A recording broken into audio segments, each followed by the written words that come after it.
Before we step into the earliest scenes of Moses' life, it helps to pause for a moment and look at the world that shaped him. History rarely appears in a vacuum. It forms in the tension between empires, religions, and people trying to survive forces larger than themselves. If you enjoy journeys into the deep layers of biblical history, consider subscribing. It truly helps us continue exploring the forgotten corners of the ancient Near East. Tonight's investigation begins in a world more complex, more fragile, and more violent than popular teaching ever suggests. The story of Moses does not begin with his birth. It begins with an Egypt nearing the height of its new kingdom power, an empire projecting wealth, order, and religious certainty, yet inwardly haunted by a growing fear of foreigners within its borders. Archaeologists studying settlement layers in the eastern Nile Delta have uncovered clear traces of West Semitic communities living under Egyptian administration centuries before the traditional date of Moses. These were not slaves in chains, but laboring populations tied to the state through taxation, work quotas, and military service. Many were skilled brickmakers, herdsmen, traders, and craftspeople. They were essential to the kingdom's infrastructure, but not fully trusted. Egyptian texts from the period reveal something crucial. The leadership grew increasingly anxious about Semitic groups rising in influence. One document describes them as numerous as locusts in the fields of the delta.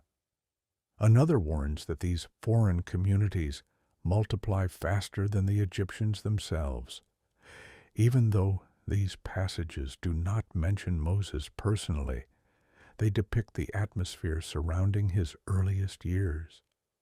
They show a society wrestling with demographic fear, a fear that an internal Semitic population could one day side with Egypt's rivals from the Levant. It is within this political climate that Moses' story truly begins. A world in which state power, religious ideology, and survival instinct were tightly intertwined. Pharaohs of this era viewed themselves not merely as kings, but as divine embodiments of order itself. Chaos, in their worldview, always lurked at the edges, in deserts, in foreign tribes, in the unexplained. To maintain order, they believed, required firm control over every region, every people, every possibility of rebellion. The Semitic population living in the Nile Delta represented a demographic reality the throne could not ignore. This context explains a detail often overlooked in popular teaching. The fear that leads to the oppression of the Hebrews is not random cruelty. It arises from deep anxieties within Egyptian political ideology. Scholars point out that Egyptian royal inscriptions repeatedly emphasize the need to suppress Asiatic elements to preserve the divine balance of the land. From their viewpoint, the Semitic groups were not merely outsiders. They symbolized disorder, unpredictability, and potential treachery.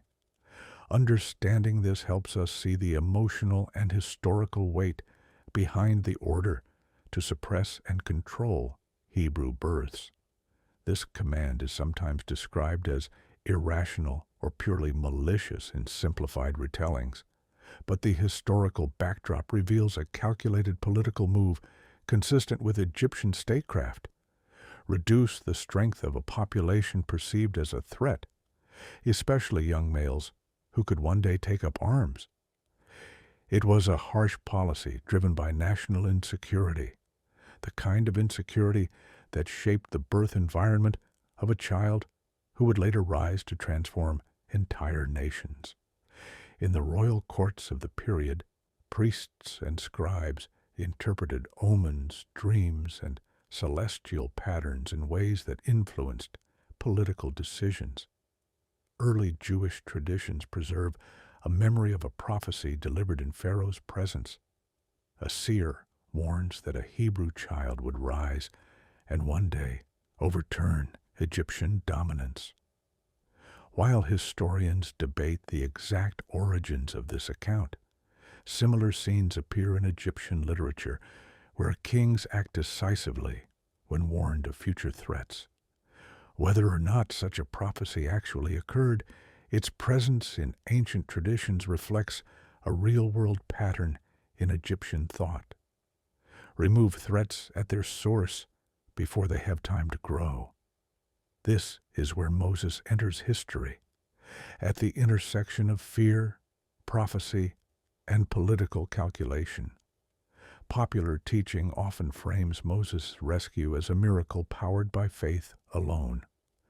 While the theological dimension is undeniably central, archaeology and cultural research reveal the very human mechanisms that made such a rescue possible. Egyptian princes and princesses lived near the riverbanks, served by maidens and caretakers. Royal women were known for their charitable acts and sometimes defied political norms. Their bathing areas were not crude public spots, but decorated river pavilions built along palace complexes. These structures were designed for relaxation, ritual purification, and social display. Finding a Hebrew infant drifting near such a place was not random. The river was the primary lifeline of the kingdom, and women of influence regularly gathered there. Moses' mother, according to ancient Jewish writings, timed the basket's release with precise knowledge of the currents and the routines of the royal household. She did not simply float him into danger and prey. She acted with strategic understanding of the environment. The basket itself, often assumed to be a simple woven container, aligns with a type of waterproofed papyrus vessel used in the marshlands of the delta. Tar and pitch were common sealants in the region, and similar methods of waterproofing appear in archaeological finds from Egypt's northern marshes.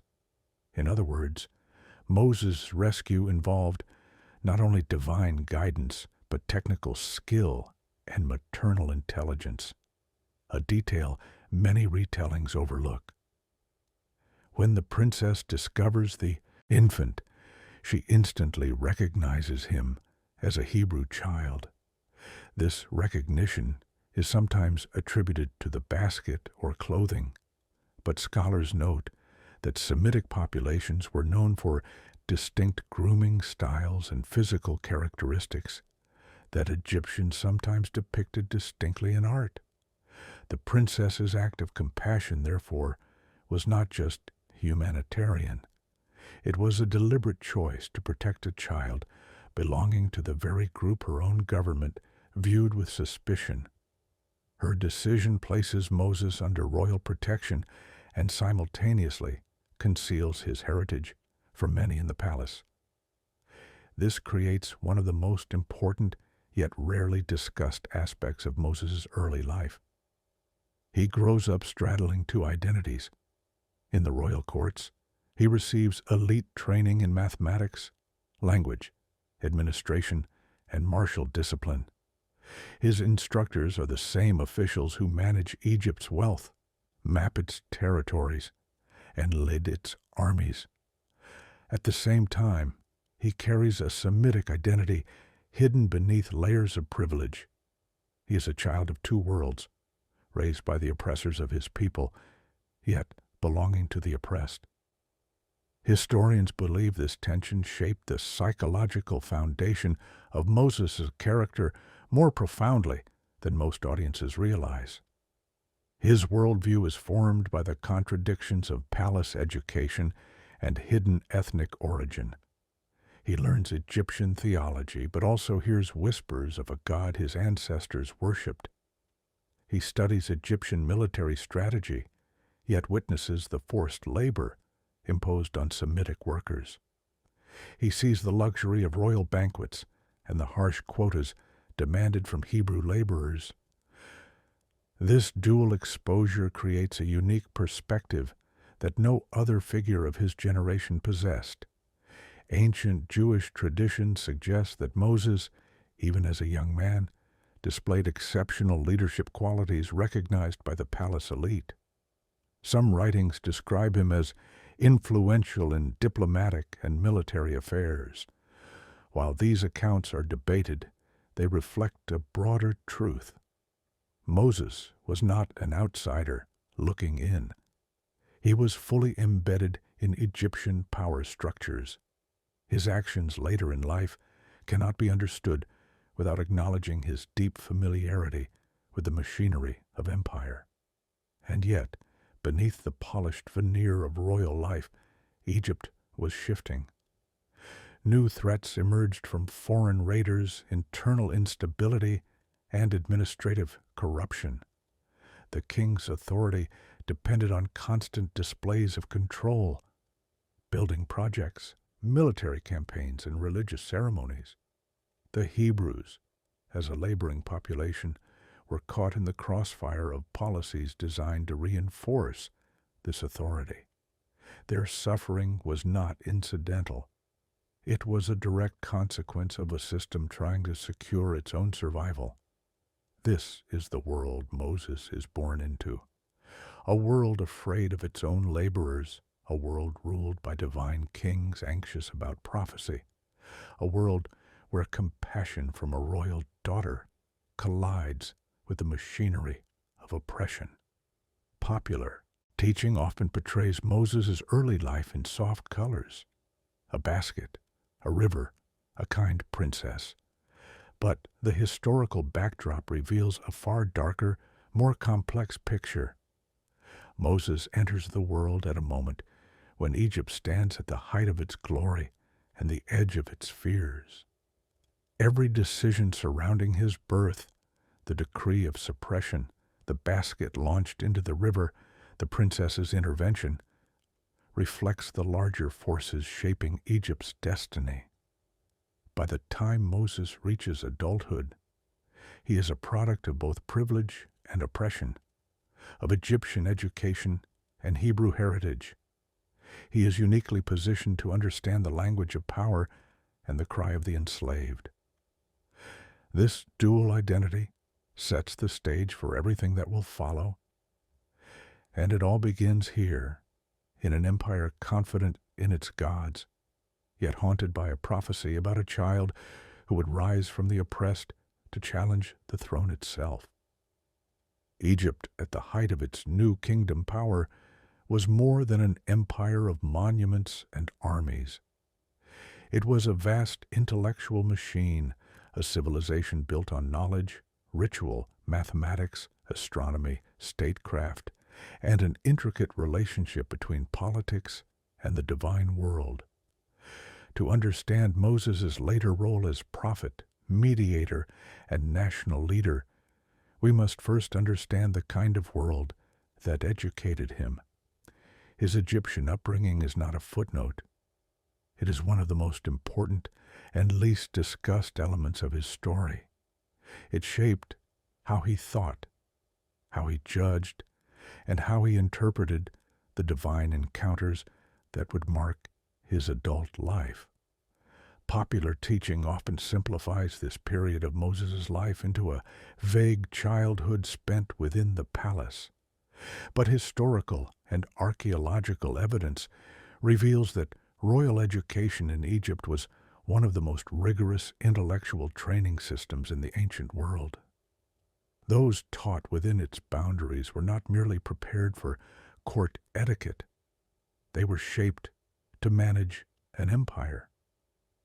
This included writing in multiple scripts, mastering agricultural and economic systems, understanding foreign diplomacy, learning ritual performance, studying geometry, memorizing poetry and ethical teachings, and training in military command. And Moses, adopted into the household of a pharaoh's daughter, would have been placed directly inside this system. Egyptian education began with the scribal houses, institutions attached to temples and royal complexes. Children of privilege learned to read by copying proverbs, administrative manuals, and hymns. The House of Life, an institution linked to temple libraries, served as the intellectual heart of Egyptian culture. Scribes trained to record court decisions, interpret omens, draft diplomatic letters, maintain tax records, and oversee labor forces. These centers preserved religious texts, medical treatises, astronomical observations, and ritual formulas. Moses would have been exposed to this world early, not as a common scribe, but as a member of the elite, someone expected to lead, judge, or command. Ancient Jewish writings, including early expansions of the Exodus narrative, state that Moses surpassed his Egyptian peers in wisdom. Though these sources are not historical in a strict sense, they preserve a memory of how Moses's formative years were understood by ancient communities. They saw Moses as a figure shaped by the best knowledge Egypt had to offer, a man whose intellectual formation prepared him to challenge the very empire that raised him. In the royal court, he would have studied mathematics, essential for architecture and engineering. Egyptian geometry was practical, used to measure fields after flooding, calculate quantities of grain owed in taxes, and plan the construction of temples and monuments. These skills later appear indirectly in Moses' leadership, particularly in the organization of tribal movements, the structuring of encampments, and the detailed instructions preserved in ancestral tradition regarding sacred spaces. Moses would also have studied astronomy. Egyptians charted the movement of stars, planets, and seasonal cycles, using them to structure their religious calendar. Young elites learned to track constellations and interpret celestial events. Though the biblical text does not describe Moses as an astronomer, the chronology and structure of Israel's festivals and cycles hint at a leader educated in the rhythms of the natural world. Language training was another crucial component. Egyptian officials needed to communicate with foreign powers from the Levant, Nubia, and Anatolia.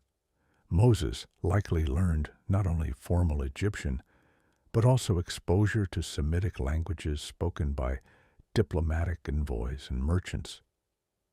This linguistic familiarity would later help him interact with Midianites, desert tribes, and various groups along the journey toward the Promised Land. Then there was the education in statecraft. Royal children observed court proceedings, administrative decisions, and diplomacy.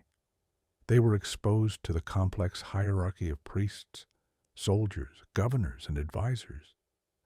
They were trained to understand how an empire maintains power, how loyalty is secured, and how rebellion is crushed.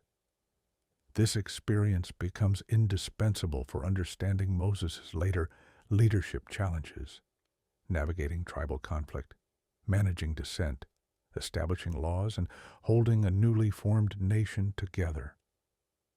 One of the most overlooked elements of Moses' Egyptian education is ritual knowledge.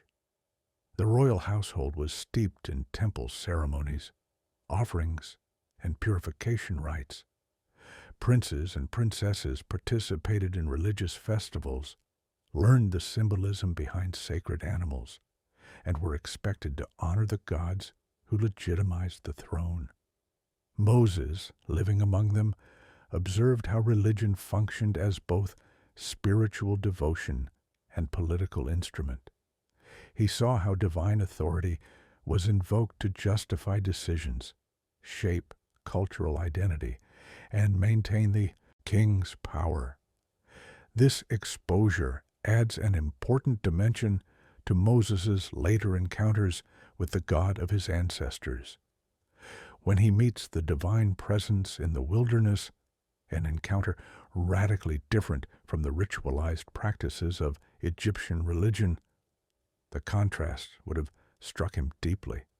He understood the difference between gods confined to temples and a God who speaks freely in wind, fire, and desert silence. His Egyptian education did not oppose his prophetic calling.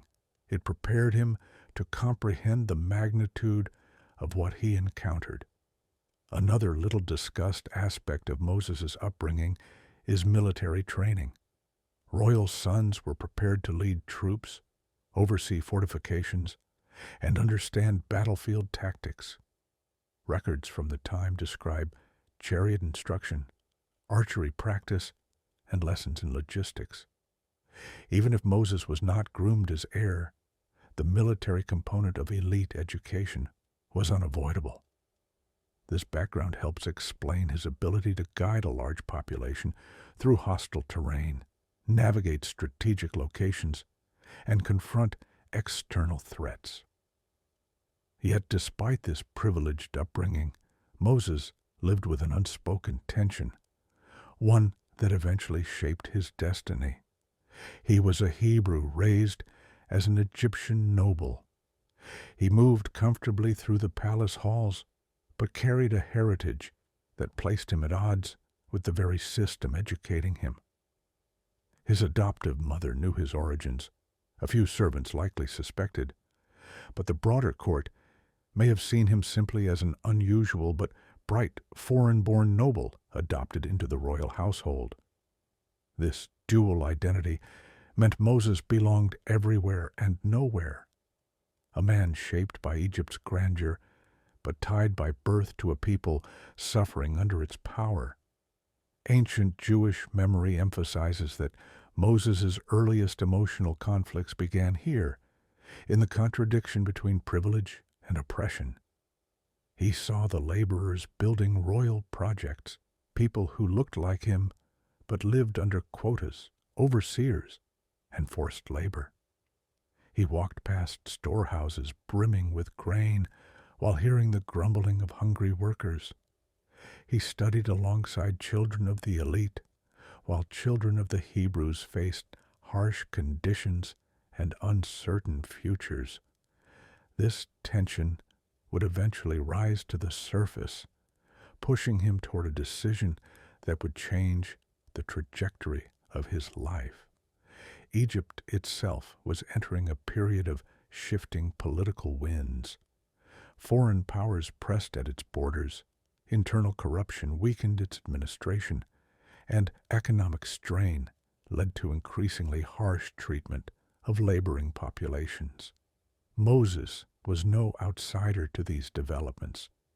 He learned about them firsthand from the very scribes and officials who managed Egypt's responses. He saw the empire not only in its luxury, but also in its fragility, its fear, and its ruthlessness. This too prepared him for the role he would later take, the leader of a people transitioning from oppression to nationhood. A man without training in governance could not have led such a movement. A man without exposure to law, diplomacy, ritual, and military strategy could not have shaped a national identity out of scattered tribes. Moses had all of this because Egypt itself had trained him. One of the most revealing academic insights about Moses' early life is this: his later ability to mediate between God and the Israelites is not simply a spiritual calling, but also a reflection of the social roles he observed in Egypt. Egyptian priests served as intermediaries between gods and humanity. High officials carried the authority of the king to distant provinces. Ritual leaders received messages through signs and dreams. Moses absorbed these concepts, not as final truth, but as structures through which divine human interaction was understood. When he becomes a mediator at Sinai, he steps into a role both familiar and radically transformed. There is another overlooked element: Egyptian ethics. Wisdom literature of the time emphasized justice, humility, kindness to the poor, and restraint of anger. These texts, taught to elite students, may have influenced Moses long before he encountered the God of his ancestors in the wilderness. Many of the values embedded in Israel's laws bear striking resemblance to Egyptian ethical teachings, from not in content, but in tone. The emphasis on fairness, compassion, and responsibility reflects a leader shaped by both divine revelation and early moral instruction. But despite this extraordinary education, Moses remained a man caught between worlds. Egyptian elites saw him as one of their own. Hebrews may have seen him as too Egyptian. This dual identity created a pressure that grew over time, a pressure that would eventually erupt in a moment of decisive action, pushing Moses out of the palace and into a wilderness where his transformation would begin. For now, though, Moses stands as a prince of Egypt with a hidden origin, a brilliant mind shaped by the empire's knowledge, and a heart increasingly unsettled by what he sees around him. He is a figure uniquely prepared for greatness, yet unaware of the destiny waiting beyond the palace walls. His Egyptian education did not distance him from his calling, it prepared him for it. Moses' departure from Egypt is often portrayed as a simple escape, a frightened man running into the desert after an impulsive act. But when we look at the ancient context, the archaeological record, and early Jewish memory, a very different picture emerges. What happened in Midian was not merely a refuge, it was a transformation. It was the reshaping of Moses' identity, worldview, and spiritual depth. He left Egypt as a conflicted noble. He would one day return as a leader. And the years between those two moments contain some of the most overlooked elements of his life. To understand the significance of Moses' exile, we must revisit the event that triggered it. Moses' act against the Egyptian overseer is sometimes described as a youthful outburst, but historical nuance reveals a deeper psychological rupture. Moses, raised among elites, witnessed oppression from the inside. He saw the machinery of forced labor not as a distant rumor, but as an everyday reality. Early Jewish traditions describe Moses walking among the workers regularly, trying to understand their suffering. The record suggests that he did not simply see one injustice. He saw a system that required constant injustice to survive. The moment he intervened, therefore, was the breaking point of years of internal conflict. It was not a sudden act, but the culmination of a life lived between two worlds. He had Egyptian knowledge and privilege, yet felt the cries of his Hebrew origin pressing against his conscience. When he strikes the overseer, he steps outside of Egyptian identity for the first time. The event shatters his position in the palace and exposes a truth he could no longer hide. He does not belong fully to Egypt, and he cannot stand silently with the oppressed. Pharaoh's reaction is swift and predictable. Royal families in Egypt understood rebellion as a contagion, one that had to be extinguished instantly. An elite member of the household killing an overseer was not simply murder. It was political threat, moral sedition, and the possible spark of uprising. Moses becomes a liability in a world where image and control determined survival. The court that once nurtured him now sees him as dangerous. And so Moses flees, not east into Canaan's farmlands, not south into Nubia, but into the arid wilderness stretching toward northwest Arabia, a region scholars associate with the land of Midian. This choice is crucial. Moses does not flee into the nearest refuge. He travels into the territory of a people who will shape his spiritual destiny. The journey from the Nile Delta to Midian was long, harsh, and filled with danger, barren deserts, wandering tribes, unpredictable raids, and the unforgiving silence of wilderness. But Midian itself was far from empty. Archaeological excavations in northwestern Arabia and southern Jordan reveal a vibrant culture active during Moses' era. These were not nomads drifting aimlessly. They were organized tribes with metallurgical expertise, sacred high places, caravan networks, and shared religious customs distinct from both Egypt and Canaan. It is here, in this land, that Moses' transformation begins. Midian was a world shaped by movement rather than monuments. Egyptians built cities of stone and temples of granite. Midianites built relationships, alliances between tribes, kinship bonds, negotiations over wells and grazing lands, and spiritual practices tied to mountains, wind, and open skies. Life here required practicality, humility, and constant awareness of the environment. Moses arrived as a man trained in the courtly systems of empire. In Midian, he became something else, a man who learned to survive by listening to land, tribe, and silence. The first encounter Moses has in Midian, the scene at the well, reveals much about the region's social dynamics. Wells were the heart of life. They were places of dispute, negotiation, hospitality, and sometimes confrontation.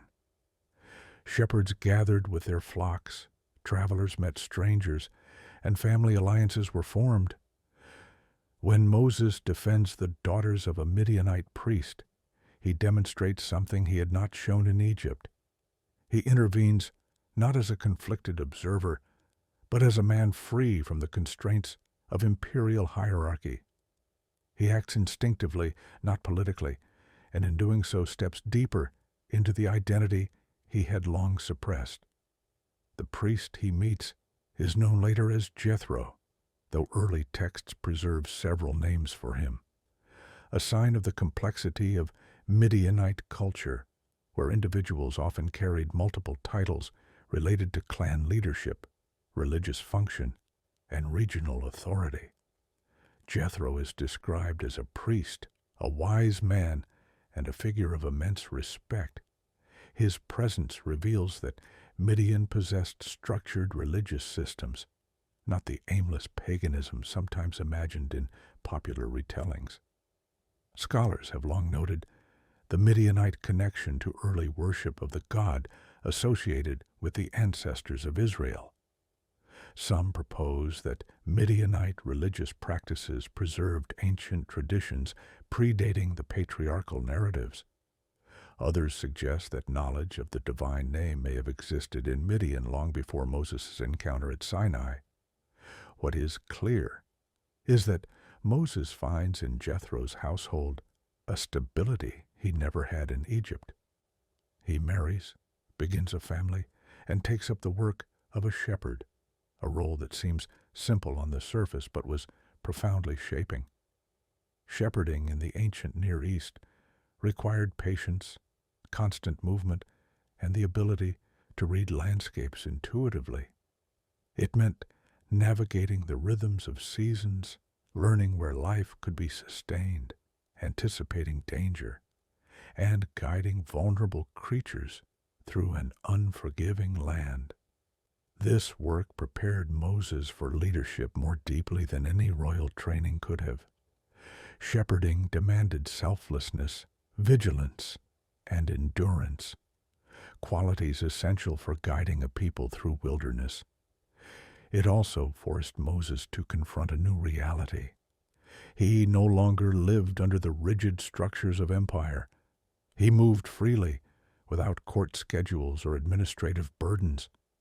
His life was defined by cycles of migration, birth of livestock, weather patterns, and the quiet conversations shared among nomadic families. This freedom allowed Moses to confront aspects of himself he had never addressed. His Egyptian education had given him knowledge, but not identity. His Hebrew heritage had given him belonging, but not purpose. In Midian, those two worlds found space to reconcile.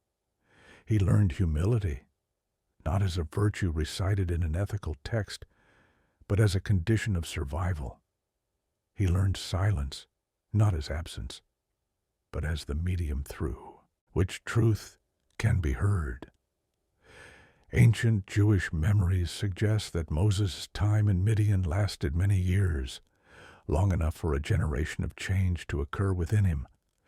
Midian was also a land of metal workers. Archaeological evidence shows that Midianite tribes excelled in copper and iron craft, operating furnaces in remote desert regions. Such expertise required a deep understanding of fire, ore, and earth, all powerful symbols in ancient religion. This view of the world, shaped by transformation through fire, may have influenced the imagery that later surrounds Moses' encounters with the divine. When Moses eventually sees a bush that burns without being consumed, the sight would not have been interpreted through Egyptian temple ritual, but through the raw, elemental world he learned to navigate in Midian. The landscape of Midian is equally significant. Mountains rise abruptly from desert plains. Ravines cut through silent valleys. Wind carries sand through narrow passages that echo with ancient voices. Water emerges only in hidden places, deep wells, unexpected springs, and high rock formations. These features appear repeatedly in the biblical narrative, suggesting that Moses internalized the geography of this region so deeply that it became part of his spiritual language. It is here that Moses learns to be alone, truly alone. In Egypt, he was never out of sight of servants, guards, or advisors. In Midian, he wanders with flocks through wide stretches of wilderness where nothing interrupts the stillness. This isolation becomes foundational for his later encounters. Without the silence learned in Midian, Moses would not have been ready to perceive the presence he would soon encounter. Midian also teaches Moses community. Tribal life was built on shared responsibility, cooperation, and consensus. Decisions were made in gatherings of elders, disputes were settled through dialogue, and survival depended on mutual trust. These patterns anticipate the structures Moses later establishes among the Israelites. Councils of elders, distributed authority, and shared burden of leadership. None of these reflect Egyptian hierarchy. All of them reflect Midianite influence. We must also consider Moses' inner journey during these years. The man who fled Egypt was burdened by guilt, anger, and rootlessness. He had taken a life, abandoned his people, and lost his position. But in Midian, he becomes husband, father, shepherd, and student of the wilderness. He gains stability and purpose, but he has not yet gained a mission. His transformation is incomplete, but the foundation is laid. Early Jewish writings preserve a poetic memory of this period, describing Moses wandering the desert in long contemplation, searching for his place in the world. Whether literal or symbolic, the image captures a truth. Moses' exile is not punishment, but preparation. The land of Midian becomes the crucible in which his character is refined, his identity uncovered, and his heart aligned with the calling he has not yet heard. By the time Moses approaches the mountain where his destiny will unfold, he is no longer the man who fled Egypt. He is no longer defined by palace grandeur or internal conflict. He's a man shaped by wilderness, community, humility, and the raw ancient rhythms of a land far removed from imperial courts. He does not yet know what he is about to encounter, but he is finally ready for it. The wilderness of Midian has its own kinds of silence. It is not the silence of emptiness, nor the silence of abandonment. It is a silence that waits, a silence that shapes those who walk through it, teaching them to hear what others never notice. The pulse of wind across stone, the faint shift of sand beneath hoofprints, the breath of a flock settling at dusk. Moses had walked this silence for years.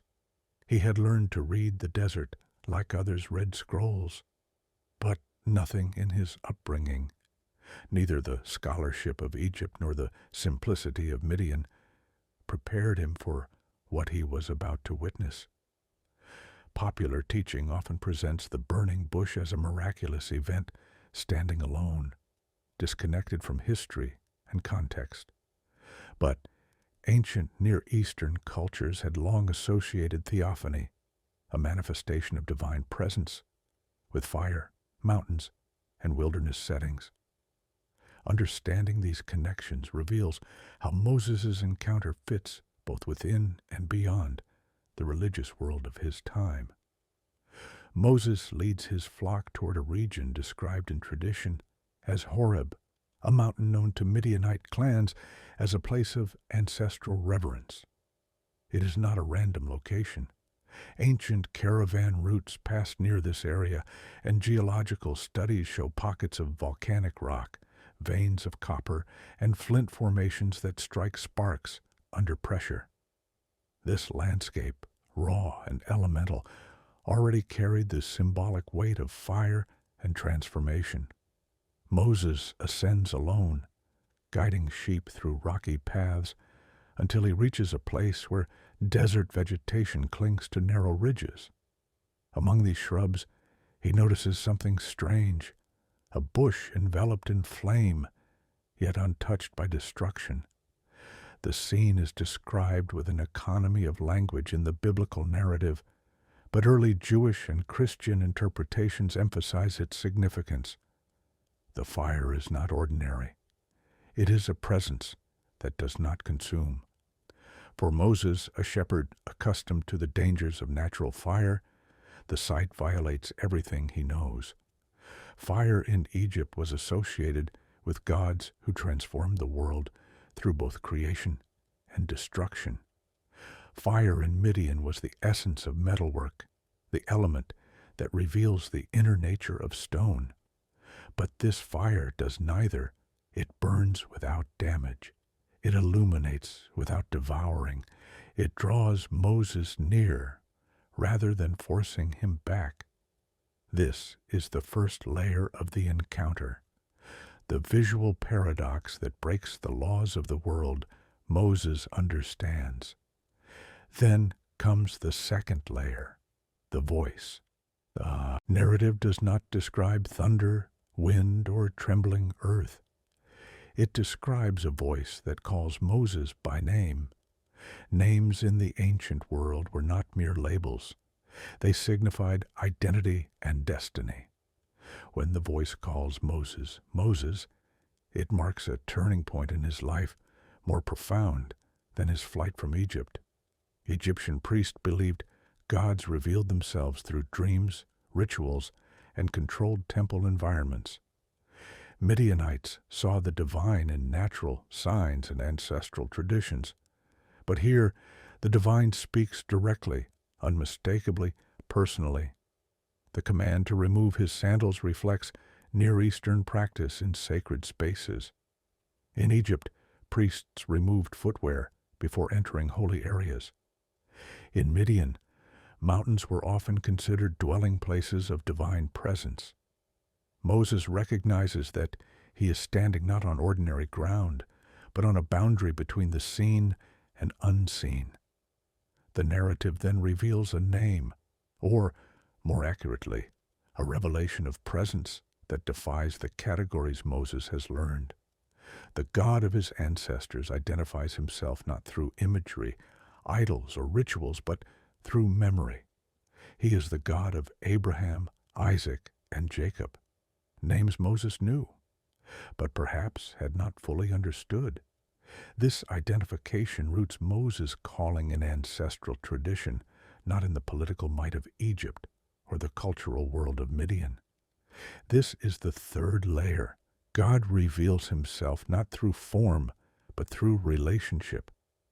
The God Moses encounters is not one confined to temples, not one bound by geography, not one shaped through ritual.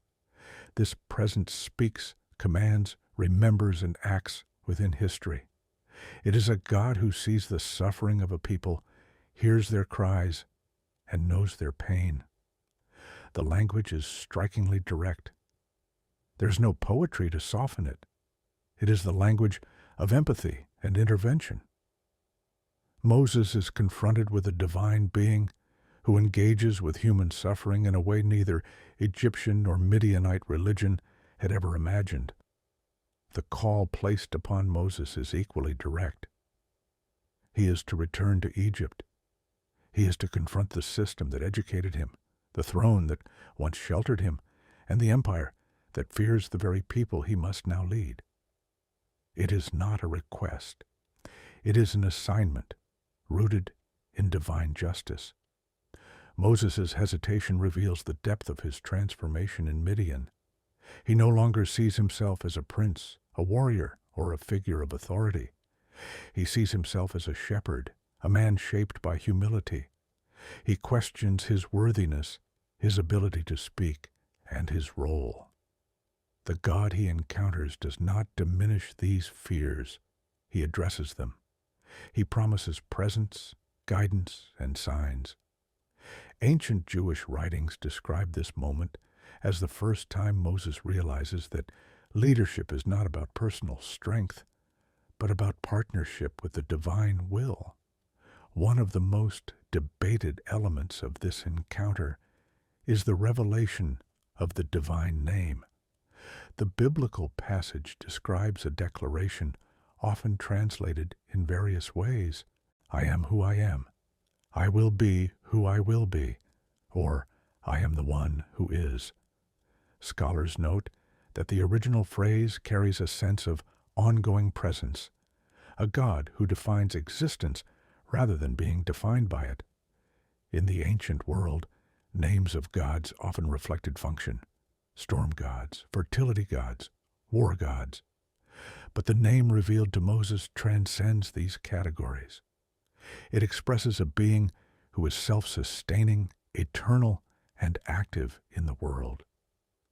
This is the fourth layer, a revelation of divine identity unparalleled in ancient Near Eastern religion. The burning bush encounter also holds a geographical mystery. Where exactly did it occur? Scholars propose several possible locations based on ancient trade routes, geological evidence, and traditional memory. Some point to volcanic indicators near Midianite settlements. Others suggest remote mountain regions with historical cultic significance. The debate remains unresolved, not because the event is doubted, but because the wilderness itself has changed over millennia. Regardless of location, the narrative emphasizes that the encounter happened far from centers of power, not in a temple, palace, or city, but in a place where silence allowed Moses to hear the voice that had been waiting for him. We must also consider the psychological impact of this moment. Moses, who had spent years suppressing his past, is suddenly confronted with the God of that past. He is forced to face the identity he fled from, not as guilt, but as calling. The act of turning aside to look at the bush is symbolic. He chooses to step away from the path he has walked and toward a future he has not yet understood. Ancient Near Eastern parallels deepen the significance of the encounter. Fire as a symbol of divine presence appears in various cultures, but always as force or destruction. To see fire that does not consume signifies something beyond nature. Mountains were often considered the meeting point between heaven and earth, but never with a personal call delivered to a single shepherd. The combination of fire, voice, name, command, and mission creates a scene that breaks the boundaries of cultural expectation. Moses receives 3 assurances.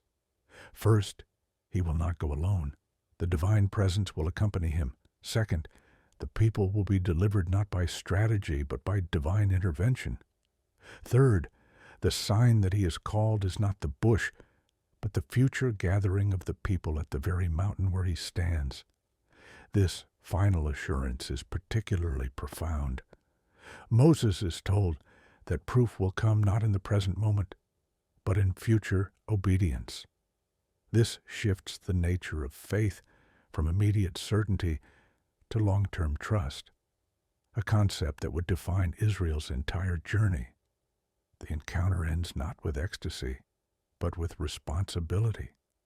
Moses descends the mountain, not transformed into a mystical figure, but carrying a burden heavier than any he has known. He must return to Egypt.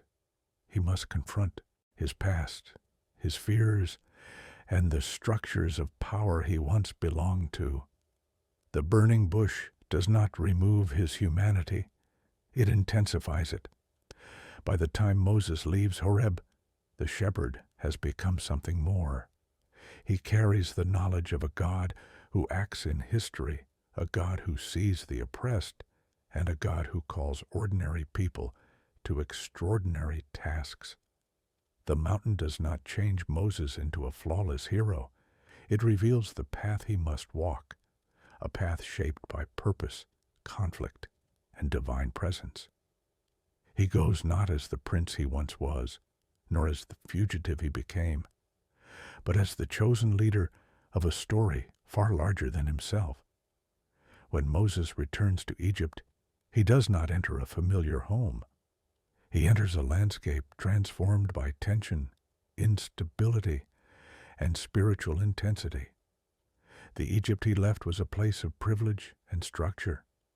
The Egypt he returns to is a place haunted by its own fears, fears sharpened by omens, political uncertainties, and the weight of an empire stretched thin.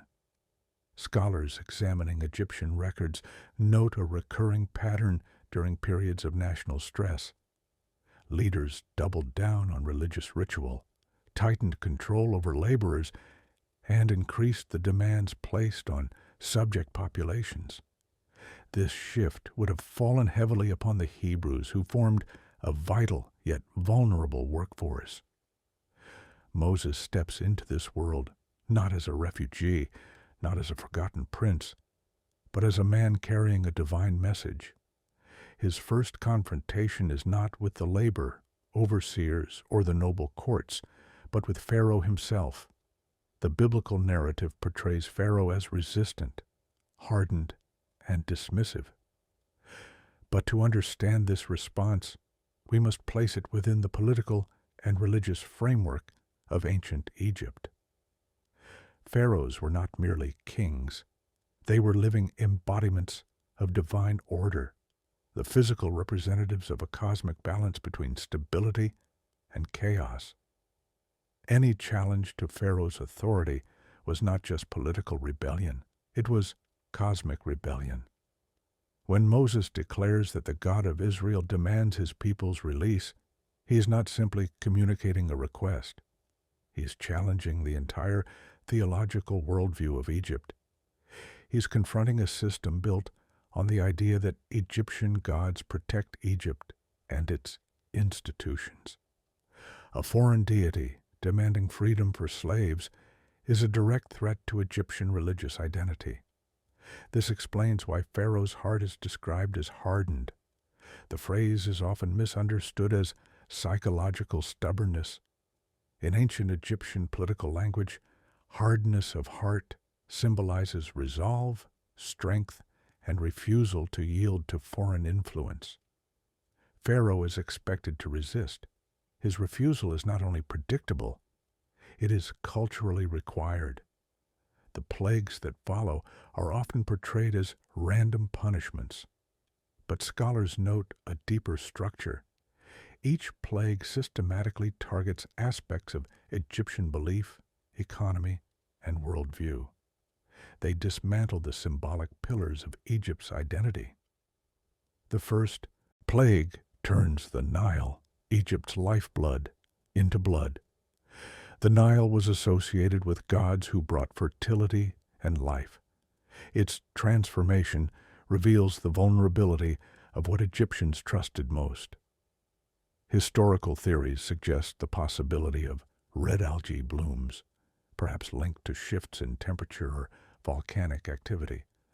But the scale and immediacy described in the narrative transcends ordinary natural events. For the people of Egypt, this was no mere environmental anomaly. It was divine rupture. The second plague, involving frogs, may reflect ecological consequences of the Nile's disruption. Frogs, sacred to deities of fertility and childbirth, become instruments of chaos. The irony would not have been lost on ancient Egyptians. Symbols of life become symbols of judgment. The third and fourth plagues, often translated as gnats and flies, disrupt daily life, religious ritual, and labor activity. In Egyptian temples, purity was essential. Priests shaved their bodies to avoid infestation. The presence of swarms would have halted rituals, undermining the very system meant to sustain divine favor. The next plagues strike livestock, crops, and human health. Each one undermines a specific Egyptian deity, gods associated with animals, agriculture, healing, and sky. Scholars point out the pattern. The plagues progress in severity, moving from environmental disruptions to personal suffering. This escalation forces Egyptians to confront the fragility of their religious assurances. The seventh plague, hail mixed with fire, aligns with descriptions of severe desert storms, but carries symbolic weight beyond meteorology. Egyptian texts describe storms as expressions of divine anger, often seen as signs of imbalance in the cosmic order. When such storms strike, they are interpreted as warnings to the king. Moses' warning before the storm frames it not as randomness, but as deliberate intervention. The eighth plague, locusts, remains one of the most destructive forces known to ancient agriculture. Swarms could blacken the sky and devour crops in hours. Locust devastation is attested throughout Near Eastern history. For Egyptians, who depended on grain production and careful irrigation, such a plague threatened national survival. It is a direct attack on the idea that Pharaoh can protect his land. The ninth plague, darkness over the land, strikes at the heart of Egyptian theology. The sun was embodied in the deity worshipped at the center of Egyptian life.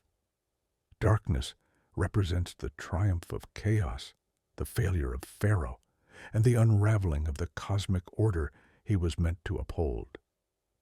Ancient Egyptian inscriptions describe eclipses and dust storms as moments of terror interpreted as signs of divine displeasure. The plague of darkness thus becomes a symbolic inversion of Egypt's greatest source of confidence.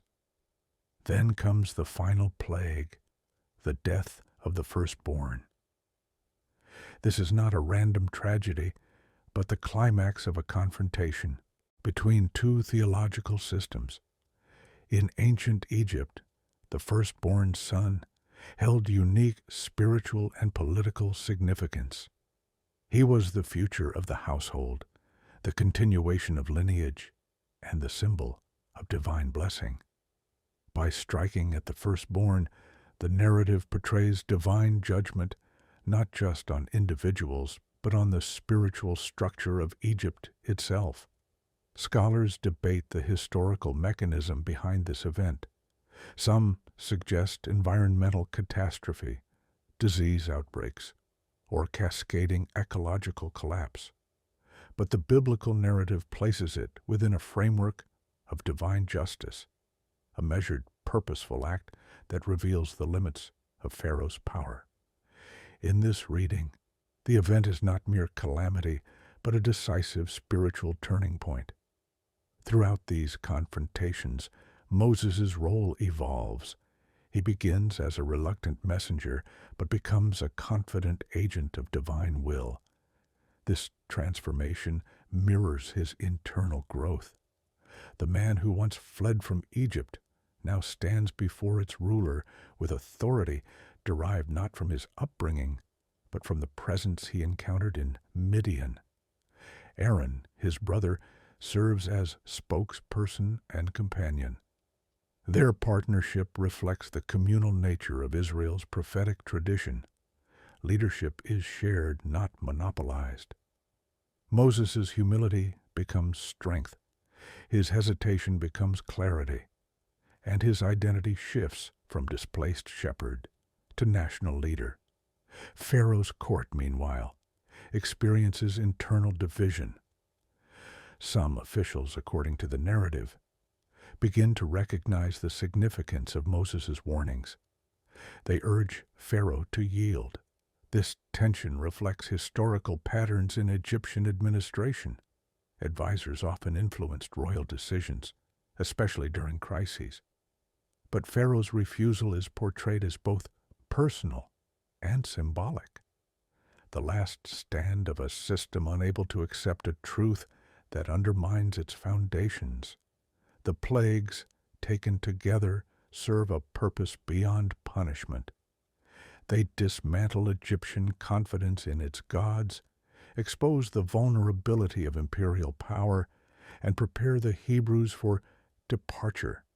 They also reintroduce Moses to his people, not as a prince, not as a fugitive, but as a leader chosen for a task far greater than his own ambitions.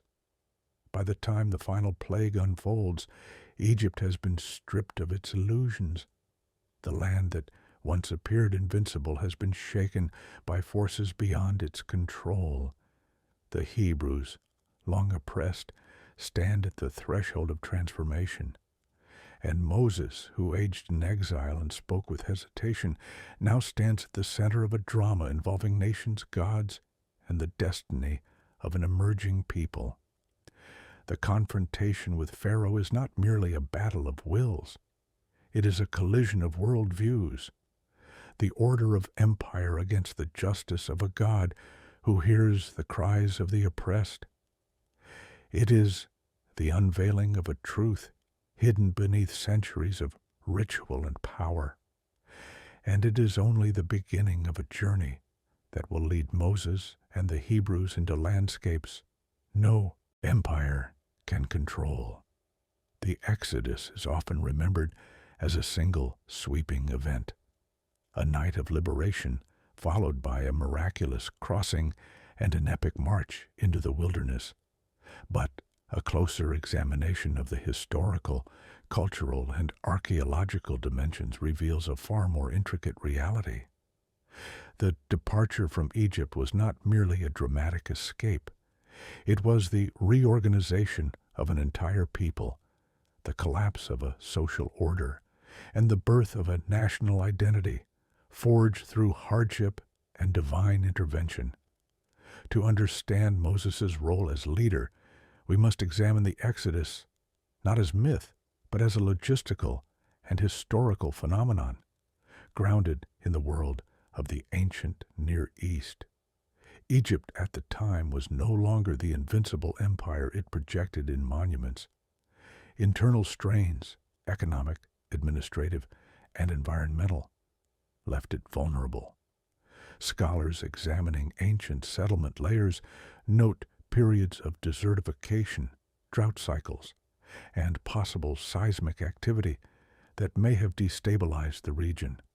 Egyptian records, though silent on the Exodus itself, contain rare moments where chaos and disruption are admitted indirectly, references to fleeing laborers, economic shortages, temple ritual collapse, and the sudden disappearance of Semitic workers from certain tasks.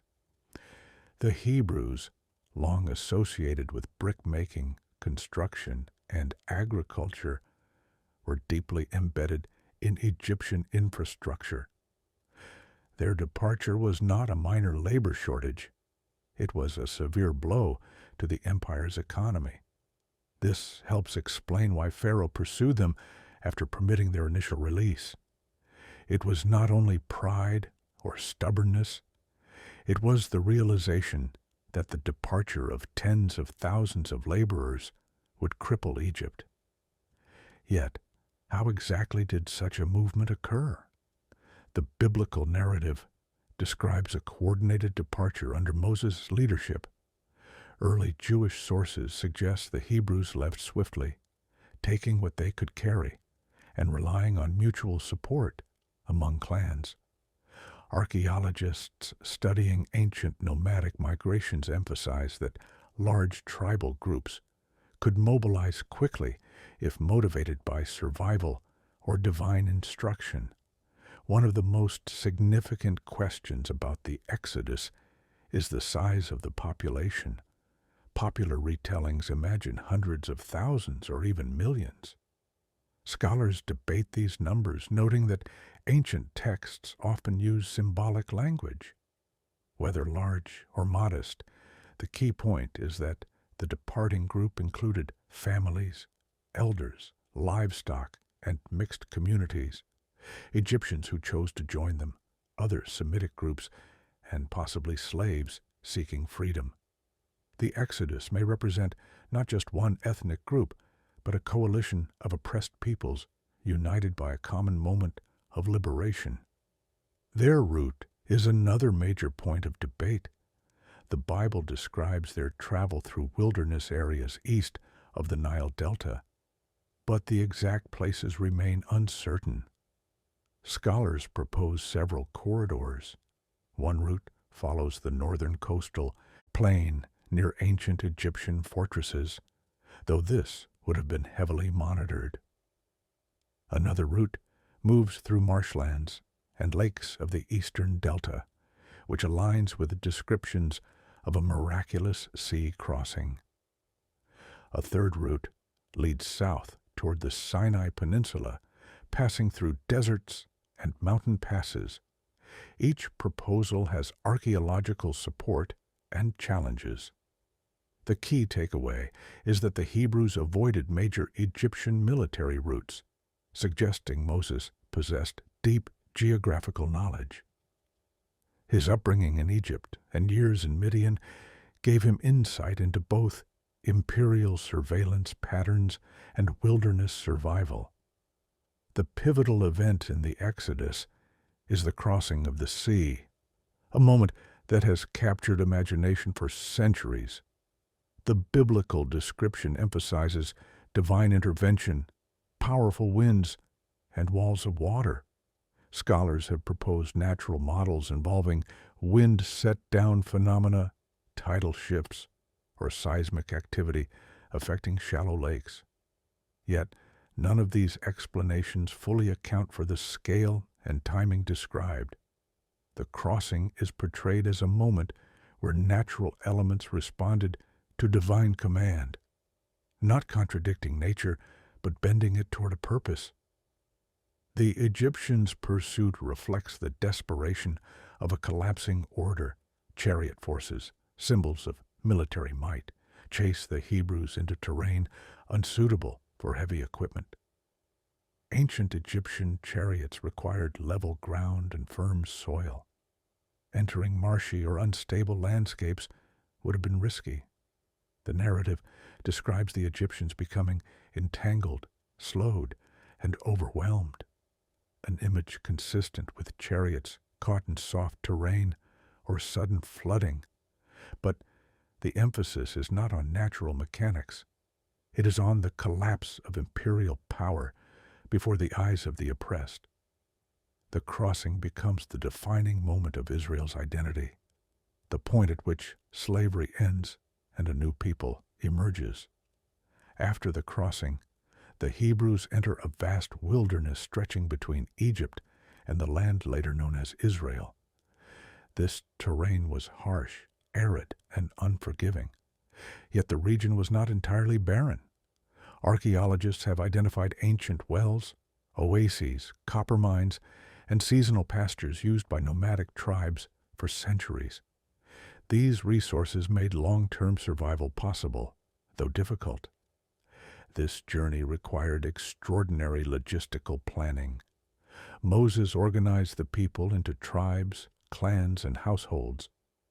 He established routines for movement, camps, and rest. The structure reflects both his Egyptian administrative training and Midianite experience with nomadic life. Movement was slow, measured, and deliberate. Livestock needed food and water. Children and elders required protection. The people had to stay within reach of water sources while avoiding Egyptian patrol routes. Food is another major question. The biblical narrative speaks of divine provision in the form of manna and quail. Manna, described as a substance appearing with the morning. Dew has parallels in natural secretion found in certain desert plants and insects, though not in the quantity or consistency described in the text. The narrative is clear. Whether natural or supernatural in origin, the provision was viewed as a direct sign of divine care. The quail migration across the Sinai region is well documented historically, with birds sometimes falling exhausted during seasonal flights. Yet again, the scale and timing in the narrative exceed ordinary events. Water is the most critical challenge. Moses' encounters with water sources, striking the rock, finding wells, guiding the people through dry ravines, reflect deep knowledge of the terrain. Nomadic tribes often used hidden springs, known only to local shepherds. Moses' years in Midian likely revealed such locations. But some events, such as water emerging in unexpected abundance, carry unmistakable symbolic weight. The God who delivered Israel from Egypt continues to sustain them in wilderness. The cultural transformation during the Exodus is equally significant. The Hebrews leave behind the identity imposed upon them by Egypt. They cease to be laborers defined by quotas. They become a people defined by covenant. The wilderness becomes a classroom in which they learn dependence, obedience, and trust. Moses, shaped by the silence of Midian and the power of Horeb, becomes the mediator between the divine and the people. His leadership shifts from political confrontation to spiritual formation. Ancient Egyptian texts describe desert regions as domains of chaos, places outside of civilization, law, and divine order. For Egypt, the wilderness was a threat. For Israel, it becomes a place of birth. This inversion is central to the story. The very landscape Egypt feared becomes the sanctuary in which Israel encounters the divine. Archaeologists studying sites associated with early nomadic movements have found traces of small encampments, stone circles, and temporary dwellings across the Sinai. None can be definitively linked to the Exodus, but they reveal a pattern of movement consistent with the lifestyle described in the narrative. Scholars note that groups living in such environments would leave minimal archaeological footprint, especially if they moved frequently and built with perishable materials. One overlooked cultural dimension of the Exodus is the formation of communal memory. The people who walked through the sea carried that moment not just as history, but as identity. Early Israelites passed down the story through songs, rituals, and festivals. They interpreted their liberation not as a political event, but as the result of divine action. Even centuries later, kings, prophets, and poets look back on the Exodus as the foundational moment of national existence.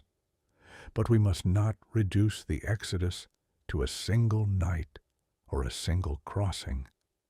It is a long process, a slow departure, a series of challenges, and the forging of a people through trial. Moses emerges not as a magician or military leader, but as the guide of a nation in transition. He carries the experience of Egypt, the humility of Midian, and the authority of divine calling.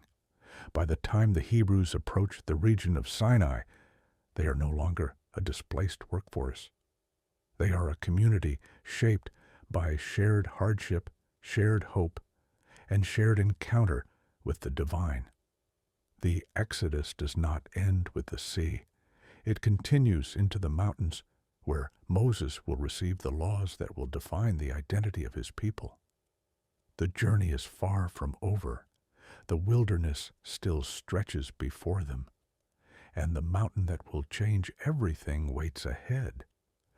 The journey to Sinai is often portrayed as a straight line from the sea to a mountain of revelation, but the reality is far more layered. Sinai is not merely the backdrop of a divine encounter. It becomes the crucible in which an emerging people understands who they are, who their God is, and what it means to live in covenant. This part of the narrative has shaped centuries of theology, law, philosophy, and cultural identity. Yet behind the iconic moments, thunder, cloud, commandments, lies a complex historical and cultural landscape often overlooked in popular teaching. To grasp what truly happens at Sinai, we must first understand its significance within the ancient Near Eastern world. Mountains were often seen as points of contact between heaven and earth. They symbolized permanence, presence, and the meeting of the divine with the mortal. But Sinai stands apart from other sacred mountains. It is isolated, unadorned, unclaimed by empire. Egypt built temples, monuments, and sacred cities. Sinai is a wilderness mountain, untouched by architectural grandeur. Its sacredness is not engineered by human hands. It is revealed, not constructed. Scholars debate the exact location of Sinai.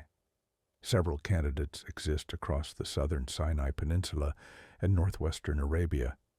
Each has geological features matching the narrative description: steep cliffs, isolated plateaus, sudden ravines, and high elevations where weather can shift abruptly. Some regions bear evidence of ancient Semitic presence: inscriptions, stone circles, and temporary encampments. While the exact site eludes definitive identification, the broader region fits the cultural and environmental context described in the narrative. As the Hebrews approach the mountain, the sense of anticipation grows. They have escaped Egypt, but they have not yet become a nation. Their experience of divine intervention has been powerful, but external: plagues, winds, waters. At Sinai, the experience will be internal, communal, transformative. Moses knows the mountain well from his years in Midian. This adds depth to his role as mediator. He is returning not to a random peak, but to a place where he once encountered the presence that called him. The encampment at Sinai is vast. Tribes are arranged in structured patterns, with clear boundaries around the mountain's base. This reflects both Moses' Egyptian training and Midianite cultural practices. Egyptians organized ritual spaces with strict access levels. Midianites set aside sacred areas for tribal gatherings. Moses blends these traditions, shaping a space where divine human encounter can occur without chaos. Then the narrative shifts from preparation to revelation. The descriptions of Sinai's theophany are among the most vivid in ancient literature. Thunder, lightning, thick cloud, trumpet-like sounds, trembling ground. These images echo ancient Near Eastern motifs of divine appearance associated with storm, deities, mountains, and covenant acts. But the narrative subverts these motifs in key ways. The God of Israel does not appear as a storm god dominating nature. The storm is merely the backdrop. The true emphasis is on voice, the spoken word that reveals law, identity, and relationship. This focus on voice distinguishes Sinai from other ancient traditions. In Egypt, divine speech was mediated through priests, omens, and ritual texts. In Mesopotamia, law codes were attributed to kings inspired by gods, but not delivered directly to the people. At Sinai, the divine word addresses the entire nation. The boundary between heaven and earth narrows, not through imagery or idols, but through speech. The concept of covenant is central here. Ancient treaties between kings and vassals followed specific patterns: historical introduction, stipulations, blessings, curses, and witness statements. Scholars have noted striking parallels between these treaties and the structure of the law given at Sinai. But again, the narrative subverts expectations. The Sinai covenant is not a political pact between unequals. It is a relationship offered by a God who rescued a people from oppression. The law is not merely a code of conduct. It is the architecture of a community meant to reflect divine justice. Moses serves as mediator in a way that draws from both Egyptian and Midianite models. Egyptian priests mediated between gods and people through ritual purity and temple service. Midianite elders mediated through tribal gatherings and ancestral customs. Moses stands between the people and the divine, not as a priest performing rites, nor as a king enforcing law, but as a servant appointed to carry words from the mountain to the people, and from the people back to the mountain. When the 10 words, often called commandments, are delivered, they encompass both vertical and horizontal dimensions of life. Worship, justice, family, rest, reverence, these are not abstract concepts, but practical structures shaping communal identity. They define a society where power is limited, justice is protected, and every person bears dignity derived from divine creation. The absence of idols in this law is significant. In the ancient world, gods were known through images. Israel's God is known through speech, memory, and presence. The people's reaction to the divine voice is complex. They experience awe, fear, and hesitation. Early Jewish commentary describes the moment as overwhelming, not because of spectacle, but because the divine voice reaches into the core of human identity. Moses steps forward as mediator, not simply because he is brave, but because he understands the nature of this encounter from his experience at Horeb. He has heard this voice alone before. Now he hears it with a nation behind him. Moses ascends the mountain repeatedly, receiving laws, instructions, and guidance. These ascents are portrayed not as mystical experiences, but as sustained dialogue shaping the future of a people. The instructions regarding the construction of sacred spaces, priestly garments, and community structures reveal a shift from nomadic freedom to organized society. Israel is being taught how to live as a nation under divine authority. One of the most important elements of Sinai is often overlooked. The divine presence descends, but does not remain confined to the mountain. The narrative emphasizes that God chooses to dwell among the people. The sacred structure described is not a palace for a deity. It is a portable sign of presence accompanying a nomadic people. This contrasts sharply with Egypt, where gods resided in monumental temples inaccessible to common people. At Sinai, sacredness becomes mobile, a symbol of relationship, not distance.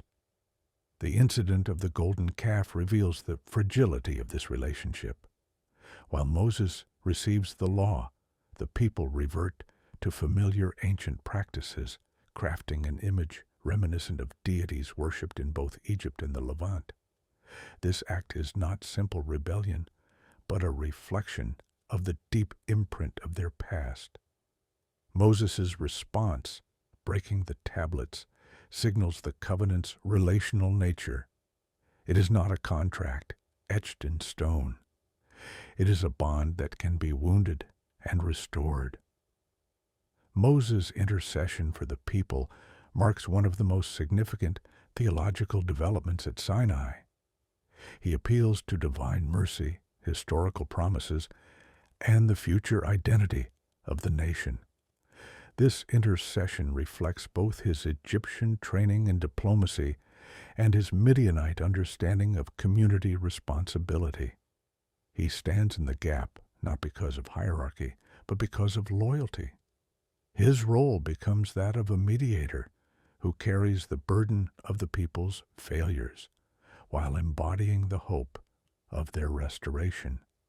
The renewed covenant emphasizes forgiveness, responsibility, and the continuity of divine presence. Moses' face shining after his encounter reflects not divinity, but transformation, the imprint of revelation on human identity. Ancient interpretations describe this radiance as the residue of divine encounter, a mark of intimacy with the sacred that sets Moses apart as a leader shaped not just by law, but by presence. Sinai is not the end of the journey. It is the foundation. It turns a group of former slaves into a covenant people. It reveals a God who speaks, remembers, and acts. It shapes Moses into a leader whose authority rests not in royal upbringing or personal strength, but in relational proximity to the divine. Sinai teaches Israel who they are, but it also teaches Moses who he must become. When they leave the mountain, they carry not only laws and instructions, but a new identity, one forged in thunder, voice, covenant, and grace. The story of Moses often focuses on dramatic scenes, plagues, the sea crossing, the fire on Sinai.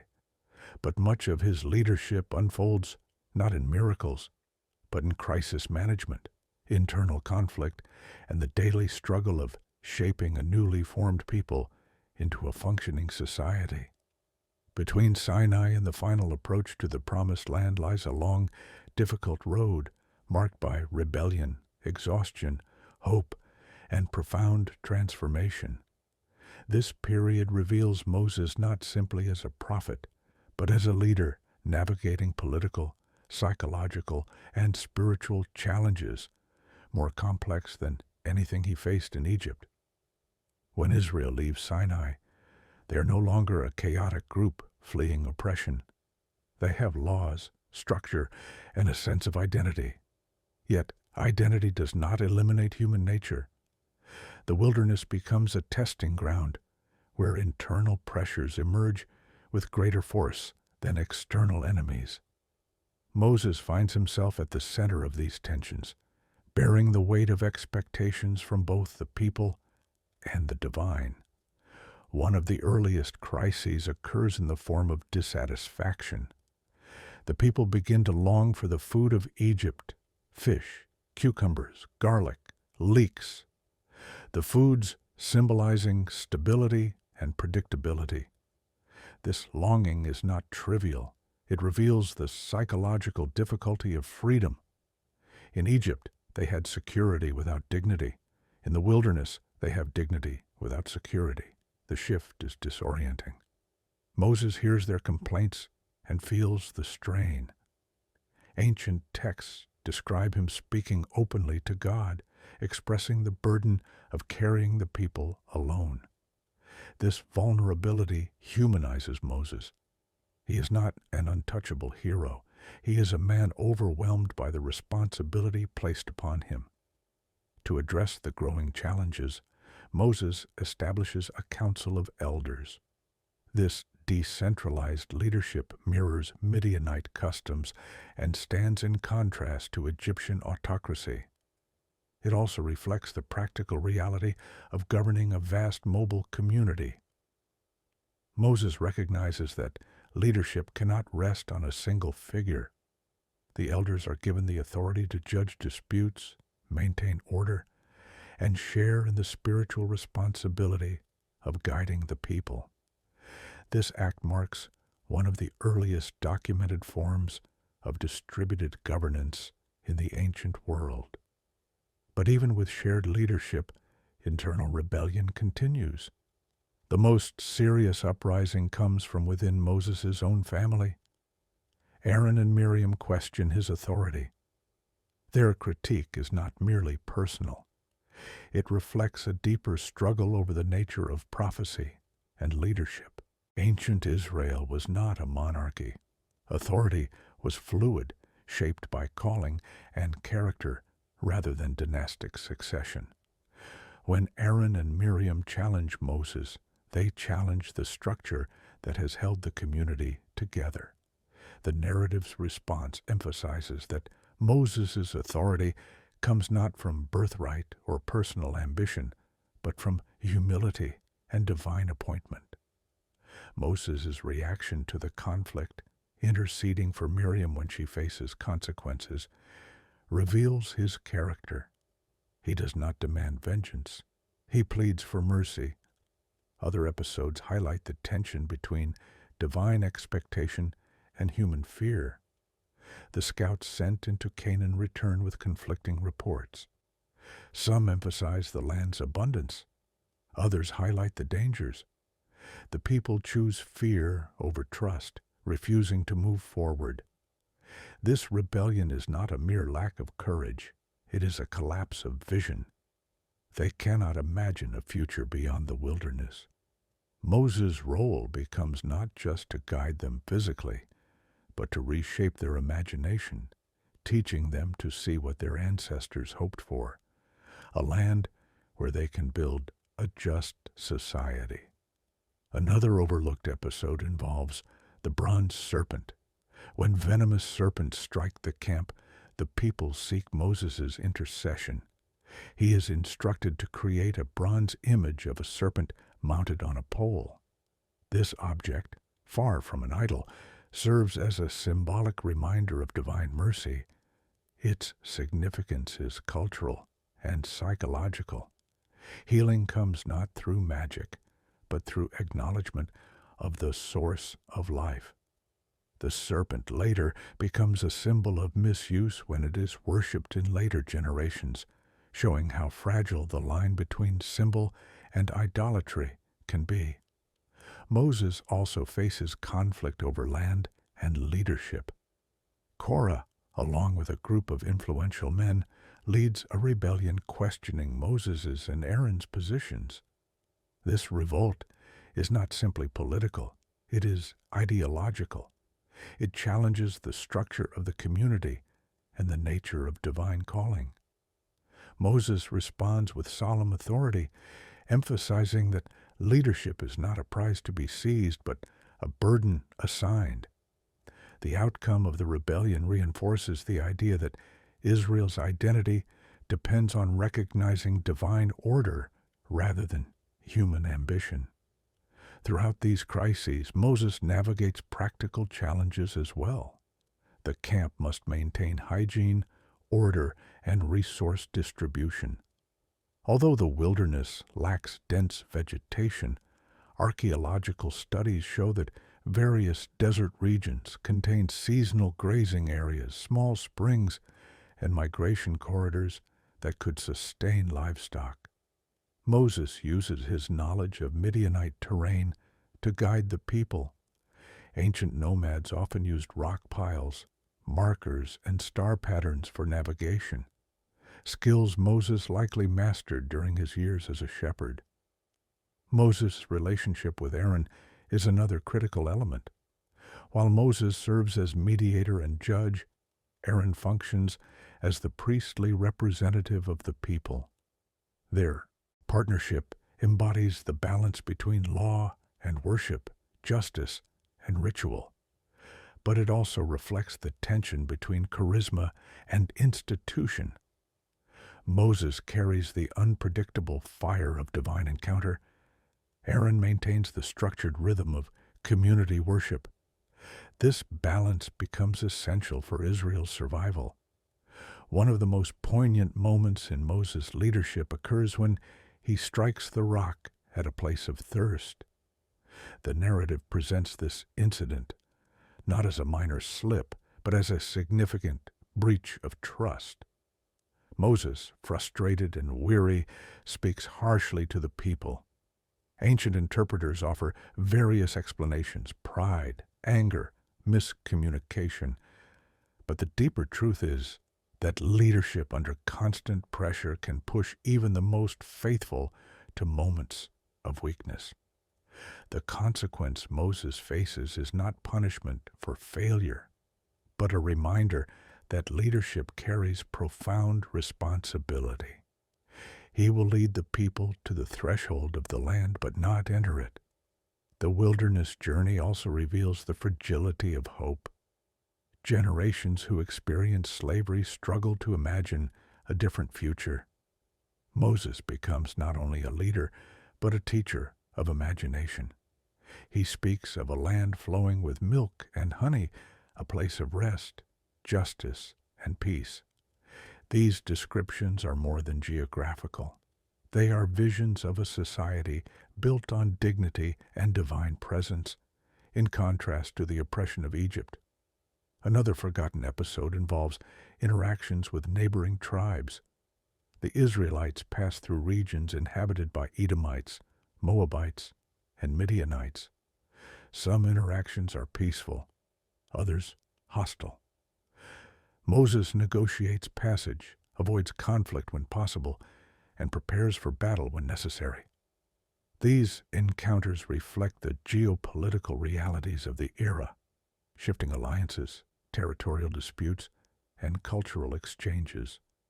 They also highlight Moses' diplomatic experience, shaped by his Egyptian upbringing. Moses' leadership is defined by intercession, the act of standing between the people and the divine. When the people falter, Moses pleads for mercy. When judgment looms, Moses reminds God of promises made to ancestors. This intercession reveals the depth of his character. He does not lead for personal glory. He leads out of loyalty, compassion, and conviction. His connection with the divine is not merely functional, it is relational. He carries the people in his heart even when they resist him. One of the most moving aspects of Moses' life during this period is his solitude. Despite being surrounded by thousands, Moses remains profoundly alone. Leadership isolates him. He bears responsibility others cannot understand. Early Jewish writings describe Moses praying in secluded places, wrestling with the weight of his mission. His solitude reflects the paradox of leadership: being with the people yet set apart, guiding them yet longing for companionship. As the Israelites approach the final stages of their wilderness journey, Moses senses that his time is nearing its end. He begins to prepare the people for life beyond him.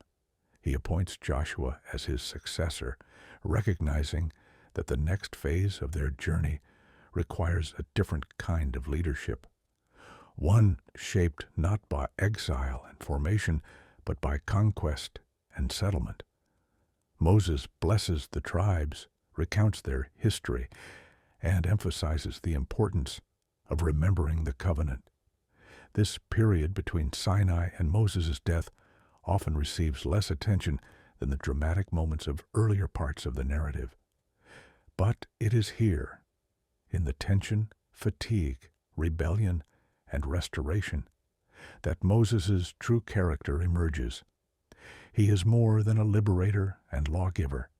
He is a shepherd of human hearts, guiding a fragile people through the wilderness of their own fears and failures. He teaches them to trust. He teaches them to hope. He teaches them to become a nation. And as they near the land promised to their ancestors, Moses knows that his journey is nearing its final chapter, one that will reveal his deepest love for the people he led, and the profound mystery surrounding his departure. As the long wilderness journey draws toward its conclusion, Moses enters a period of reflection, preparation, and profound emotional weight. The people he has guided for decades are on the verge of crossing into the land their ancestors longed for. Yet, Moses knows he will not cross with them. His final years are marked not by decline, but by clarity, a clarity that reveals both the depth of his leadership and the unresolved tensions shaping Israel's future. To understand these final years, we must look at the historical memory preserved in ancient texts, the psychological dimensions of Moses' journey, and the cultural transition of a people moving from nomadic existence to settled life. The first major event shaping Moses' final years is the recognition of succession. Moses understands that the next phase of Israel's development requires a leader different from himself. His own calling was rooted in confrontation, mediation, and formation. Joshua's calling will involve settlement, strategy, and expansion. Moses' appointment of Joshua is not a simple transfer of authority. It is a profound act of humility. He acknowledges that leadership is not about personal legacy, but about continuity of purpose. Early Jewish writings portray this moment with poignancy. Moses placing his hands on Joshua, imparting wisdom, strength, and authority, knowing that the work he began will be completed by another. This act reflects a leadership model unusual for the ancient Near East. Kings were expected to pass power to their own sons. Tribal leaders often claimed authority through lineage. Moses, however, chooses a successor based on calling and capability. This sets a precedent for future prophetic leadership in Israel, where spiritual authority is not inherited, but bestowed. In these years, Moses also revisits the laws and teachings given earlier at Sinai. The extensive speeches preserved in ancient tradition reveal his desire to ensure that the people internalize the covenant before entering the land. These speeches are not mere legal summaries. They are reflections on history, warnings about future temptations, and affirmations of divine faithfulness. Moses understands that prosperity can lead to forgetfulness. He warns that once the people settle in fertile lands, build houses, and plant vineyards, they may forget the God who delivered them. These warnings are historically grounded. Ancient Near Eastern societies often associated settled life with the rise of idolatry, alliances with neighboring cultures, and changes in religious practice. Moses emphasizes memory, not as nostalgia, but as protection. He urges the people to teach their children about the Exodus, the wilderness, and the covenant. Memory becomes the foundation for national identity. Without it, the people risk repeating the patterns of oppression they once suffered under Egypt. As Moses speaks to the nation, he reflects not only on their failures, but also on their resilience.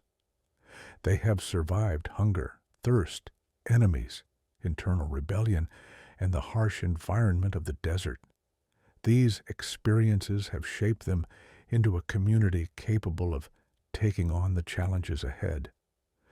Moses' reflections show a leader who understands human nature deeply.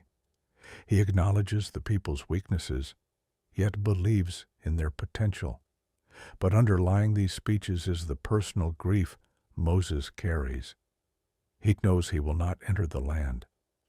The moment that sealed this fate, striking the rock in anger, lingers in his memory. Ancient interpretations explore this event from multiple angles. Some emphasize Moses' disobedience, others focus on the burden he bore that drove him to frustration. Regardless of interpretation, Moses accepts the consequence with dignity. He does not argue or plead for reversal. Instead, he asks only to see the land from a distance. This request reveals the depth of his longing, not for personal gain, but to behold the fulfillment of a promise made generations before. During these final years, Moses also confronts emerging political and social tensions among the tribes. Some tribes express desire to settle east of the Jordan River rather than enter the land with the rest of the nation. Moses navigates this situation with strategic wisdom, ensuring they commit to supporting the broader mission before establishing their own territories. This episode highlights Moses' diplomatic skill and his concern for unity. He understands that Israel's future depends on shared responsibility and mutual support. Another significant event during this period is the conflict with neighboring nations, particularly Midian and Moab. These conflicts reflect the geopolitical reality of the region. Nomadic and semi-nomadic groups often engaged in territorial disputes, trade negotiations, and shifting alliances. Moses leads the people through these challenges with a blend of strategy, caution, and reliance on divine guidance. These encounters reveal that Israel's journey is not isolated. It unfolds within a complex network of ancient cultures, each with its own customs, deities, and political interests. One often overlooked aspect of Moses' final years is his deepened intimacy with the divine presence. Earlier in his life, Moses encountered God through fire, voice, and cloud. In the wilderness, he entered the tent of meeting to seek guidance. But in his final years, this intimacy becomes more profound. Ancient texts describe Moses speaking with God as a man speaks with his friend, a relationship marked not by ritual or distance, but by trust and mutual understanding. This closeness does not elevate Moses above the people. It equips him to guide them with clarity and compassion. Moses' final blessings to the tribes reveal his understanding of their unique strengths and challenges. He speaks not only as a leader, but as a spiritual father. Each blessing reflects both identity and destiny. These blessings resemble ancient Near Eastern traditions of patriarchal farewell speeches, yet they differ in tone and purpose. They emphasize not inheritance of land, but inheritance of calling. One of the most striking elements of Moses' final years is his emphasis on choosing life, a phrase that resonates through the ages. He presents the people with a choice between life and death, blessing and curse, faithfulness and forgetfulness. This choice is not abstract. It reflects the reality that the future of the nation depends on their ability to remain faithful to the covenant. Moses is not offering philosophical reflection. He is outlining the core principle of Israel's existence. As Moses approaches the end of his journey, he remains remarkably strong. Ancient tradition describes him as physically vigorous, spiritually clear, and emotionally present. His final ascent to Mount Nebo is not a scene of weakness, but of fulfillment. From the mountain's summit, he sees the land stretched before him, the Jordan Valley, the hills, the plains, the distant horizon. This vision is not merely geographical, it is symbolic. Moses sees the promise fulfilled, even though he will not walk upon it. This moment reveals the essence of Moses' life. He led a people out of bondage, guided them through the wilderness, shaped their laws, mediated their crises, and prepared them for a future he would never personally experience.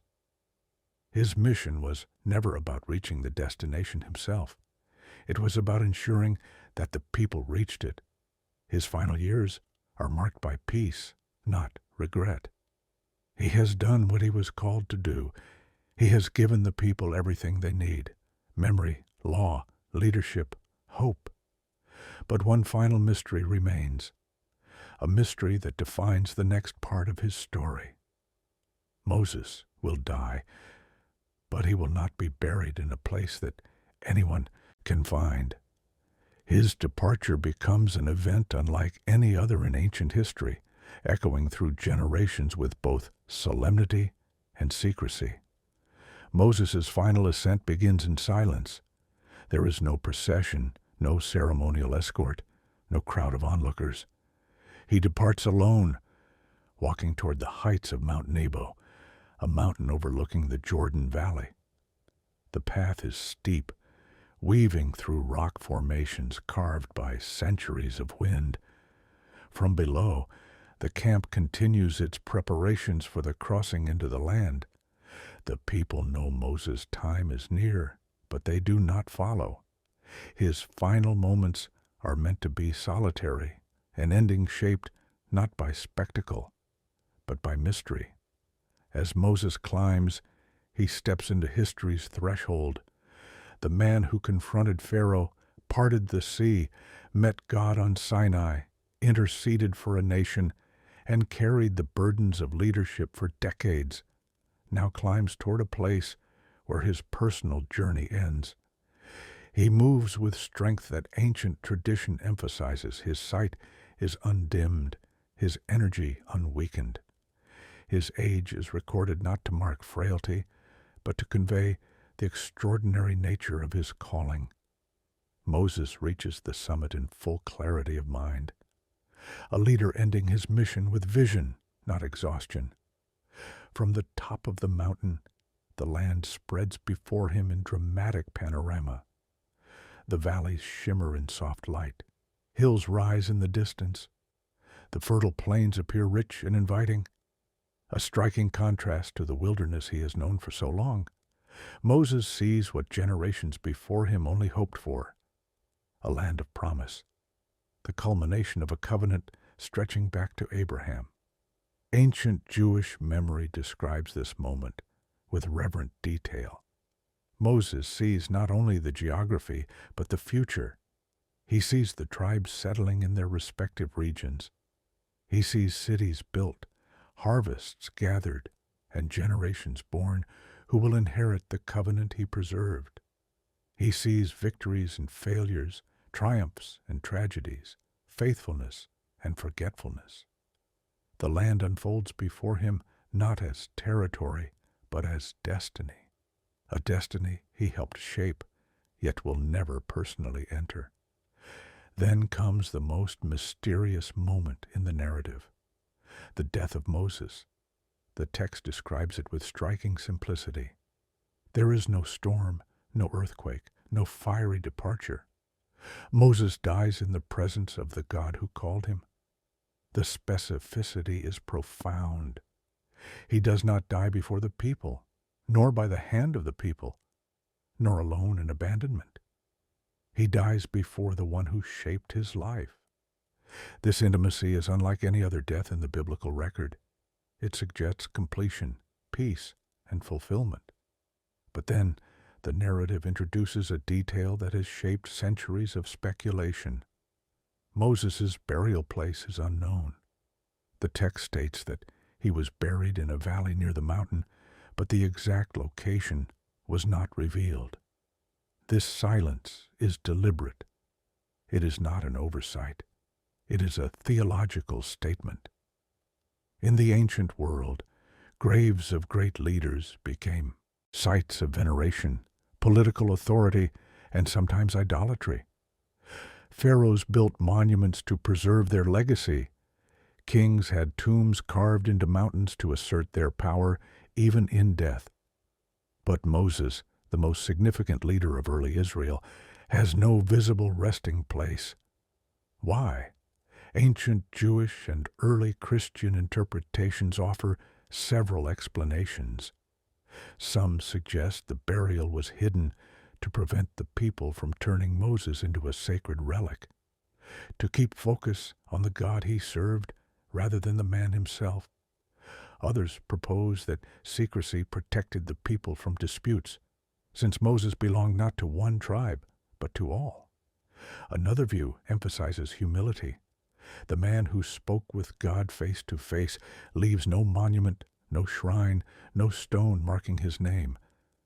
The narrative suggests a divine burial, a metaphor for the unique relationship Moses held with God. Whether taken literally or symbolically, the concept carries deep meaning. Moses' life ends not with human honors, but with divine care.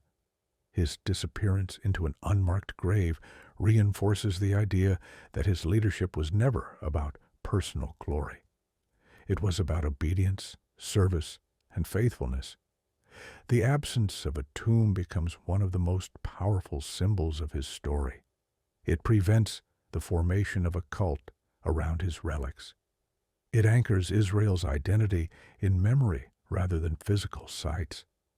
It elevates the message over the messenger, and it mirrors the wilderness journey itself. The path matters more than the place. After Moses' death, Joshua becomes leader, but the transition is more than political. It marks the shift from formation to fulfillment, from wandering to possession. The people mourn Moses for a set period, but their mourning is not paralyzing. It prepares them to carry forward the mission he shaped. Moses remains present through his teachings, laws, and blessings. His influence reaches into their institutions, their festivals, their prayers, and their understanding of justice. Centuries later, prophets, kings, and teachers look back to Moses not as a distant figure, but as the foundation of their identity. His life becomes the blueprint for leadership rooted in humility and courage. His intercession becomes the model for standing between God and people. His teachings become the core of Israel's moral and legal tradition. The absence of his tomb becomes paradoxically the permanence of his legacy. But Moses' story does not end in the silence of an unmarked grave. It continues wherever the covenant is remembered, wherever justice is pursued, wherever humility guides leadership, and wherever people walk paths shaped by faith rather than fear. His final vanishing is not disappearance. It is invitation, an invitation to focus not on relics, but on the journey he helped set in motion. And so, the man who once fled Egypt, who once doubted his calling, who once feared returning to the land of his birth, becomes the central figure of a people's memory. His burial place is hidden, but his influence is unmistakable. His grave is unknown, but his story remains one of the most powerful narratives in human history. Moses disappears from the mountain, but his voice echoes through centuries. His mission ends, but his teaching becomes the foundation for nations. His life closes, but the covenant he carried continues. This is the conclusion of his earthly journey, but not the end of his legacy.